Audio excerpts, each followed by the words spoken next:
नमस्कार, स्वागत है आपका कथाकल्प में। आज की कहानी है महमूदा। लेखक हैं सादत हसन मंटो और स्वर है प्रवीण दीक्षित का। मुस्तकिम और कुलसुम की आरसी मुसहफ की रस्म अदा हो रही थी। इस रस्म में दूल्हा दुल्हन एक दूसरे को आईने में से देखते हैं। तभी मुस्तकिम की निगाह भीड़ से अलग खिड़की के करीब बैठी एक लड़की पर हुई। वह घुटनों पर ठुड्डी रखे खामोश बैठी थी। उसका रंग दूध सा गोरा था और बाल इतने काले और चमकदार थे जैसे तख्ती पर लिखने वाली स्याही होती है। अपने काले बालों की उसने सीधी मांग निकाली हुई थी। उसके अंडाकार चेहरे पर वह बड़ी अच्छी लग रही थी। जैसे ही उसकी नजर उस लड़की की आंखों से टकराई तो वह बुत सा बनकर रह गया। उसकी आंखें सामान्य से ज्यादा बड़ी थीं, जिनमें भरी कशिश यानी आकर्षण ने मुस्तकिम को अपनी ओर आकर्षित कर लिया था। उस लड़की का नाम था महमूदा। वह अभी तक कुंवारी थी। मुस्तकिम औरतों और लड़कियों से घिरा बैठा था जो मुस्तकिम को कुछ ज्यादा ही छेड़ रही थी। मगर वह महमूदा की आंखों के आकर्षण में ऐसा बंधा था कि उसे उनकी छेड़छाड़ तो दूर, यह भी पता न चला कि आरसी मुसहफ की रस्म शुरू होकर खत्म भी हो गई। उसे कुलसुम को पसंद करने का मौका भी दिया गया था। जब मुस्तकिम ने अपनी दुल्हन की तरफ देखा तो उसे कुलसुम के चेहरे की जगह एक काले पर्दे पर टंगी महमूदा की आंखें ही नजर आई थीं। लेकिन उसने अपने इस एहसास का किसी को पता नहीं चलने दिया। उसकी आंखें बार बार महमूदा पर जा टिकती। वह खामोश थी, जबकि उसकी हम उम्र लड़कियां चहक रही थीं। मुस्तकिम ने महमूदा को देखकर अंदाजा लगाया कि वह छोटे कद की लड़की है। जब वह उठी तो उसका अंदाजा खरा उतरा। उसके कपड़े औरों की तरह कीमती नहीं थे। अचानक उसके सिर से दुपट्टा उतर कर गिर गया। तब मुस्तकिम ने उसे ध्यान से देखा। भरे हुए जिस्म वाली उस लड़की के नए नक्श तीखे थे। चौड़े माथे के नीचे बड़ी बड़ी आंखें दूर से ही दिखाई देती थीं। निकाह के बाद मुस्तकिम अपनी दुल्हन को विदा करा लाया। 2-3 महीने में ही मुस्तकिम को यह एहसास हो गया कि उसकी पत्नी सुंदर तो थी ही, साथ ही बड़ी सुघड़ भी थी। मुस्तकिम अपनी पत्नी से बहुत खुश था, मगर फिर भी वह महमूदा की आंखों को भूल नहीं पाया था। वे आंखें जैसे उसके दिलो दिमाग में घर कर गई थीं। हालांकि मुस्तकिम को उसका नाम पता नहीं था। एक दिन जब उससे नहीं रहा गया तो उसने अपनी पत्नी से लापरवाही भरे लहजे में पूछा, कुलसुम, हमारी शादी में आरसी मुसहफ की रस्म की अदायगी के समय खिड़की के पास बैठी वो लड़की कौन थी? कुलसुम ने कहा, अब ऐसे में क्या बता सकती हूँ, वहां तो कई लड़कियां थीं। आप उसकी कोई खास पहचान तो बताइए। उसकी आंखें बहुत बड़ी बड़ी थीं। ओ, वो महमूदा है, कुलसुम ने कहा।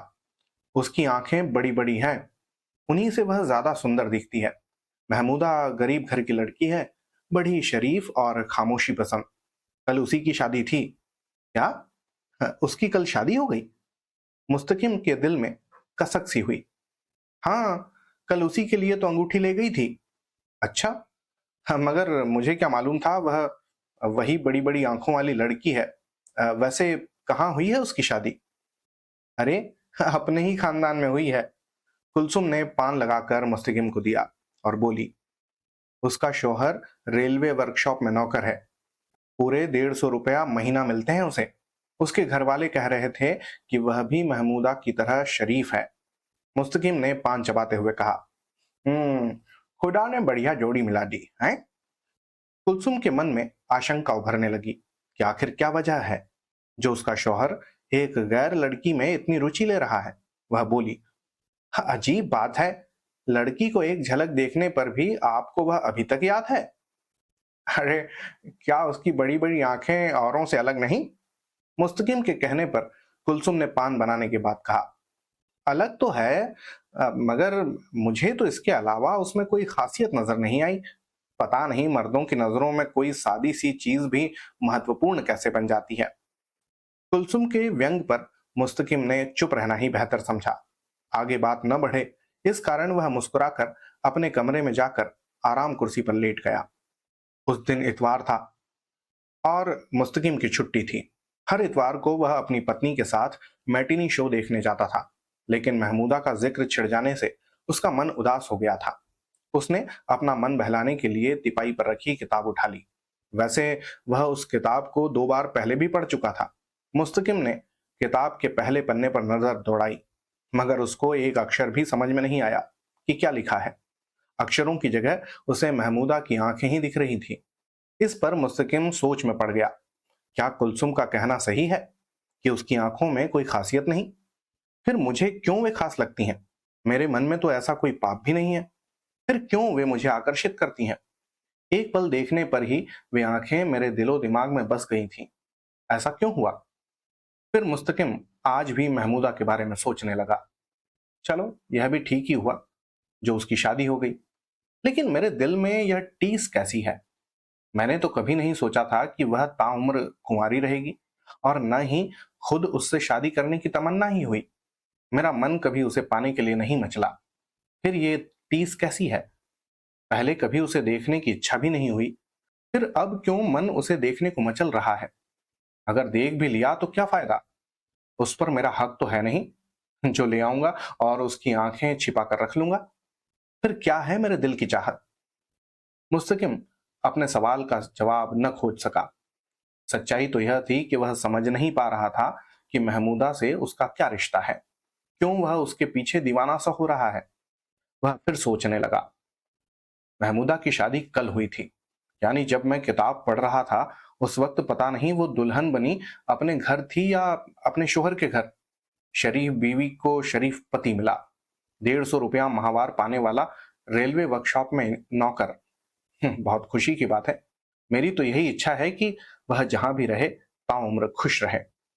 ऐसा सोचने पर भी उसके दिल में उठी टीस खत्म न हुई।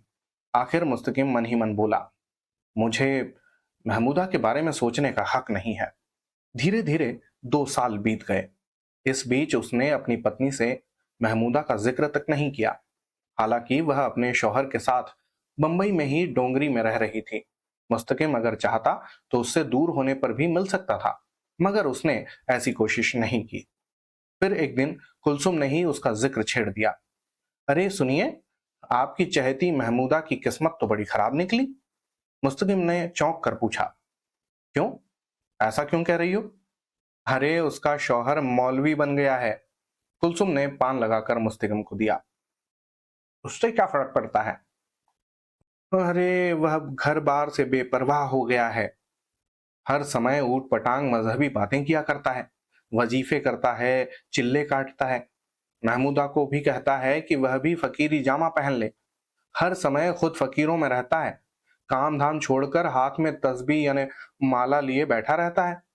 दाढ़ी बढ़ाकर फकीर बन गया है। उसके घर न आने के कारण बेचारी महमूदा दुख में घुलती रहती है। घर में खाने को नहीं है, बेचारी फाके कर रही है। शौहर से शिकायत करें तो वह जवाब देता है, अल्लाह तबारक व ताला को फाका कशी करने वाले बंदे अजीज हैं। कुलसुम ने बताया।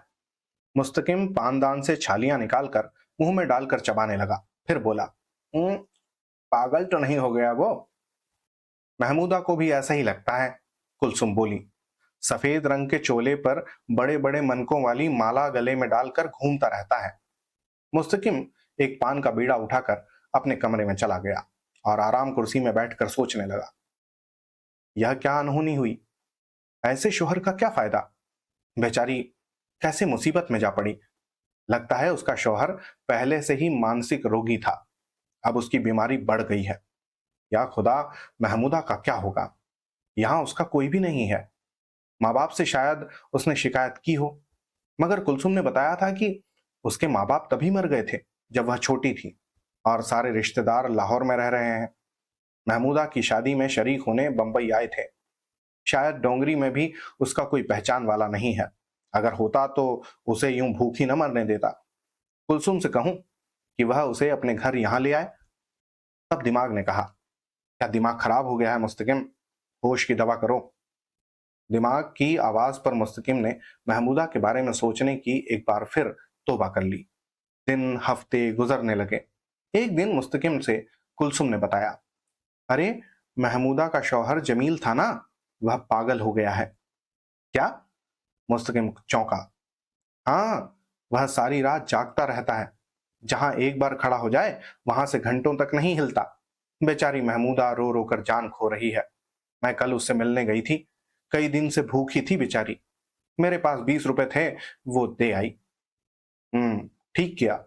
और आगे भी उसकी मदद करती रहना, कम से कम भूखी तो न रहेगी। पता नहीं उसका पति कब तक ठीक हो, मुस्तकिम ने कहा। कुलसुम कुछ पलों के लिए सोच में पड़ गई, फिर बड़े रहस्यपूर्ण अंदाज में बोली, जबकि हकीकत कुछ और ही है। कैसी हकीकत? दरअसल उसका पति नामर्द है।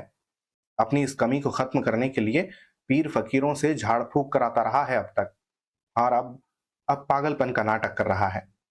मुस्तकिम अफसोस भरे लहजे में बोला, ऐसे काम करने से तो बेहतर है पागल ही रहे। महमूदा की किस्मत में शायद घर गृहस्थी का सुख नहीं लिखा। मुस्तकिम से बैठा न गया। वह उठकर अपने कमरे में चला गया और गरीब महमूदा की बदकिस्मती पर विचार करने लगा। नामर्द आदमी के साथ किसी औरत का रहना मुश्किल है। एक जवां दिल में सुनहरे भविष्य के सपनों की उमंगें लहराती हैं। महमूदा की उमंगें कैसे कुचली गई हैं। तौबा! कुंवारेपन में अपनी शादीशुदा सहेलियों को देखकर उसने कभी सोचा भी नहीं होगा कि उसका जीवन ऐसा खौफनाक होगा। अब तो बेचारी की जिंदगी में अंधेरा ही अंधेरा है। अपनी सूनी गोद देखकर कितना दुखी होती होगी वो। आसपास छोटे बच्चों को देखकर क्या गुजरती होगी उस मासूम के दिल पर। कहीं हीन भावना का शिकार हो, आत्महत्या न कर ले। 2 साल बीत जाने पर सीने का लावा बहा है। या खुदा, उस मजलूम पर रहम कर। फिर मुस्तकिम ने कुलसुम से महमूदा का कोई जिक्र नहीं किया। काफी दिन बीत गए। छुट्टियों के 2.5 महीने दोनों ने पंचगनी में बिताए। वहां से आने के 1 महीने बाद कुलसुम ने एक लड़के को जन्म दिया। इस बीच वह महमूदा को भुला नहीं सका था, मगर उससे मिलने की कोशिश भी नहीं की। एक दिन कुलसुम को मां बनने की बधाई देने उसकी सहेली आई। वह महमूदा को जानती थी। उसने कुलसुम को बताया, अरे कुलसुम, तुम्हें महमूदा तो याद आती होगी, वह जिसकी बड़ी बड़ी आंखें थी। हाँ हाँ, वह तो डोंगरी में ब्याही है ना। हाँ वही। शौहर के पागलपन ने गरीब को गुमराह कर दिया है, उसने गमजदा होकर कहा। क्या? कुलसुम चौंकी। हाँ कुलसुम, अब वह अपने घर में गैर मर्दों को बुलाने लगी है। ना ना, ऐसा नहीं हो सकता। कुलसुम का दिल धड़क उठा। अरे ऐसा ही हुआ है। मैं 2 दिन पहले महमूदा से मिलने डोंगरी गई थी। दरवाजे पर पहुंची ही थी कि एक मेमन नौजवान अंदर से निकला और मुझे देखकर ऐसा भागा जैसे चोर हो। फिर अंदर जाने की मेरी हिम्मत नहीं हुई। मैं महमूदा से बिना मिले ही वापस लौट आई। यह कैसी मनहूस खबर दी है तुमने। खुदा उसे नेकी की राह दिखाए, कुलसुम ने कहा। क्या मालूम वह मेमन जमील का दोस्त हो। अगर ऐसा था तो वह मुझे देखकर भागा क्यों? कुलसुम ने सारी बात मुस्तकिम को बताई तो उसे बड़ा सदमा पहुंचा। उसकी आंखें आज तक गीली नहीं हुई थी, मगर महमूदा के गुनहगार हो जाने की खबर पर वह रो पड़ा। उसने उसी समय महमूदा को अपने घर लाने का फैसला कर लिया। वह कुलसुम से बोला, यह तो यह तो बहुत बुरा हुआ कुलसुम। तुम चाहो तो वह गुनाह के रास्ते से हट सकती है। इसके लिए तुम्हें उसे यहां लाना होगा, किसी भी कीमत पर नहीं। कुलसुम भड़क उठी। मगर क्यों? मुस्तकिम ने हैरान होकर पूछा। क्यों रखूं उसे अपने घर? हम्म? क्योंकि उसकी आंखें आपको हद से ज्यादा पसंद है। आपको देखने को लाऊं उसे यहां? उसने जहरीले बाण छोड़ने शुरू कर दिए। कुलसुम के ऐसा कहने पर मुस्तकिम को बड़ा गुस्सा आया, मगर वह कुछ सोच कर चुप रहा। हालांकि उसकी नीयत में जरा भी खोट नहीं थी। उसने कभी महमूदा के बारे में गलत एहसास भी मन में नहीं पाले थे। केवल उसकी आंखें उसे पसंद थी, जरूरत से ज्यादा पसंद थी। मगर इसके लिए वह कुलसुम की मर्जी के खिलाफ महमूदा को लाना नहीं चाहता था, और ना ही उसकी आंखों को देखने की इच्छा से ही उसने ऐसा कहा था, बल्कि वह तो महमूदा को अच्छाई के रास्ते पर लाना चाहता था। मुस्तकिम नमाजी नहीं था, न ही उसने कभी रोजा रखा था, न कभी खैरात बांटी थी। महमूदा का जीवन सुधार कर वह नेकी करना चाहता था। ऊपर वाले ने नेकी का मौका दिया था, वह उस मौके का फायदा उठाना चाहता था। वह चाहता था कि महमूदा का जमील से तलाक कराकर उसका किसी और से निकाह करा दे, ताकि वह पाप की दलदल से निकल सके। मगर वह इस नेक काम का सवाब नहीं ले सकता था, क्योंकि वह अपनी पत्नी से दबता था। काफी दिनों तक मुस्तकिम के दिलो दिमाग में जंग छिड़ी रही। एक दो बार उसने कुलसुम को राजी करने के लिए सोचा था, मगर उसने कोई कोशिश नहीं की। वह सोचता था कि कुलसुम महमूदा को समझाने जरूर जाएगी, लेकिन उस दिन के बाद वह न उससे मिलने गई और न ही मुस्तकिम से उसका जिक्र ही किया। मुस्तकिम भी चुप रहा। इस तरह 2 साल और बीत गए। एक दिन की बात है, मुस्तकिम टहलने की गरज से फुटपाथ पर बढ़ा जा रहा था। अचानक उसे महमूदा की आंखें दिखाई दी। उसने तुरंत मुड़कर देखा। कसाईयों की इमारत के मैदान में बनी खोली के बाहर महमूदा खड़ी थी। उसकी आंखें वहीं थीं, बड़ी बड़ी। उस समय वह एक यहूदन से बात कर रही थी। उस यहूदन के बारे में जग जाहिर था कि वह अधेड़ औरत रईस अय्याशों को जवान लड़कियां मुहैया कराती थी। इस पेशे में उसने अपनी बेटियों को भी नहीं छोड़ा था। मुस्तकिम ने महमूदा का चेहरा देखा तो वह लहरा उठा। महमूदा का चेहरा बेहुदा गहरे मेकअप से पुता था। वह उससे ज्यादा देर तक देखने की ताब न ला सका और तुरंत वापस आ गया। उसने इस बारे में कुलसुम से भी कुछ न बताया। अब बताने से कोई फायदा भी नहीं था। महमूदा पूरी तरह से बाजारू माल बन गई थी। मुस्तकिम महमूदा का वह लिपा पुता चेहरा याद करके कई दिनों तक रोता रहा। उसे उसकी आत्मा बार बार कोसती रही थी। मुस्तकिम, महमूदा की बर्बादी के कारण तुम हो। अगर तुम चाहते तो उसकी जिंदगी बिगड़ने से बच सकती थी। कुलसुम को तुम अपनी नेक नियति का यकीन दिलाते तो वह भी तुमसे नाराज नहीं होती, और अगर होती तो तुम महमूदा की जिंदगी संवार कर उसे अपनी सच्चाई का सबूत दे सकते थे। तब वह मान जाती। असली गुनाहगार महमूदा नहीं बल्कि तुम खुद हो। अब कुछ नहीं हो सकता था। पानी सिर के ऊपर से बह गया था। खेत के दाने चिड़िया चुग कर उड़ गई थी। लाश को ऑक्सीजन देने से वह जिंदा नहीं होती। कुछ ही दिनों बाद हिंदुस्तान का बंटवारा हो गया। पूरी बंबई सांप्रदायिक दंगों में जल उठी। मुसलमान जल्दी जल्दी पाकिस्तान का रुख कर रहे थे। कुलसुम की जिद पर मुस्तकिम ने जो भी पहला जहाज मिला उसमें 2 सीटें रिजर्व करा ली थीं। इस तरह मुस्तकिम अपनी बीवी के साथ कराची जा पहुंचा और छोटा सा कारोबार करने लगा। उसका कारोबार चल निकला। 2 ढाई साल में मुस्तकिम ने काफी पैसा जमा कर लिया था। एक दिन शाम के वक्त उसका मन टहल कर आने को हुआ था, तो वह दुकान बंद करके सदर जा पहुंचा। वहां जाकर उसका दिल पान खाने को हुआ तो वह करीब बने खोखे पर चला गया, मगर खोखे के सामने पहुंचते ही उसके कदम जहां के तहां ठिठक गए। खोखे पर महमूदा बैठी थी। उसके झुलसे हुए चेहरे पर वही पहले जैसा बेहुदा मेकअप पुता था। वह पान लगाकर ग्राहकों को दे रही थी और ग्राहकों के अश्लील मजाकों पर ठट्टे फाड़ रही थी। यह देख मुस्तकिम को चक्कर सा आने लगा। वह जैसे ही वापसी के लिए मुड़ा, महमूदा ने उसे पुकार लिया। अरे दुल्हे मियाँ, बिना पान खाए जा रहे हैं? हम तुम्हारी शादी में दुल्हन की तरफ से शामिल हुए थे। आओ, तुम्हें बढ़िया वाला पान खिलाते हैं। वह कह रही थी, जबकि मुस्तकिम किसी पत्थर की मूर्ति की तरह पथराई नजरों से उसे देख रहा था। तो ये थी आज की कहानी महमूदा। आपको कैसी लगी जरूर बताइएगा। होती है अगली कहानी में फिर मुलाकात। तब तक के लिए धन्यवाद और जय हिंद।